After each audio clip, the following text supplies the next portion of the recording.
break from your routine or maybe a shift in your mindset? Author Elizabeth Pearson has some tips to help you climb higher, both professionally and personally, on this Transformation Tuesday. That's next. Well, this Transformation Tuesday, if you feel the need to break out of your cage or shift your mindset, our next guest has some advice for you. The author of Career Confinement, Elizabeth Pearson, has tips from her brand new book on how to ascend to professional heights and transcend personal setbacks. And this morning, she joins us now live. And Elizabeth, that's a huge undertaking, right? Creating that balance, but we have you as an expert. Yeah, I think there's balance, but then there's also like just being okay with how life can swing from one end to the other. So we don't have to feel that pressure to be balanced all the time. So what are the tips? Yeah, so first, if you're kind of feeling stuck, I feel like maybe it's a restlessness. A lot of time it's our soul saying, I'm not quite content where I am right now. And a way to address that is to go through and see if you might have some mindset blocks. So you can do all of these things, but if the wiring in your subconscious is still stuck on maybe a past trauma or some off-the-hand comment that somebody made about you at work and you've been holding on to that, nothing will really go past that unless you start addressing those subconscious blocks. So there's 3 ways to override your subconscious.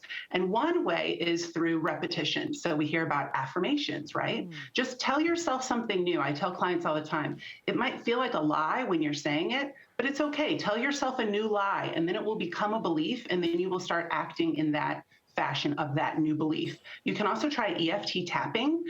This is really wonderful, Marissa. I'm not sure if you're familiar with tapping, but it has acupressure points. It's magic. I swear it is. And then another way is through hypnosis. So if you've ever been curious, give hypnosis a try.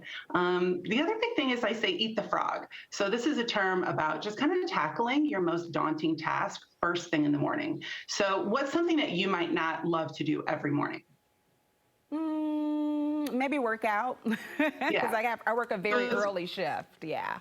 I know, gosh, it's going to be hard for you to get up even earlier to work out. But for some, that's a very common answer, is working out. So if that's the thing that you're kind of dreading and it hangs over you all day, it might be worth taking a look at, like, how early can I get up to knock that out? Another thing is to take small action. Some people think that they have to bridge this huge gap. They have to go from being in a certain place, maybe in their career, to making, multiple 6 figures, and they want to do it in a month. Well, that's not really realistic, and you're going to probably beat yourself up if you don't hit that goal quickly. So just make small tweaks and then walk in that path throughout the day, and just those things will accumulate and build up, and then before you know it, you'll be at your goal. I want to get another your big thing. Take on one thing after this final tip before I let you go. Yeah. Evaluate your standards and get support. So I think sometimes it's really hard for us to take a look at what we're accepting as good enough. So it could be a relationship, it could be a job, it could be a lot of things. It could be our eating habits, it could be our drinking habits. I think it's really good to take a good hard look and say, is this what I think I deserve? And if the answer is no, then it's up to you to change something about it. But that can be really hard to do on your own. I think especially as women, we think we need to kind of go it alone and white knuckle it and get it done and figure it out. And you don't. There's lots of opportunity for support out there.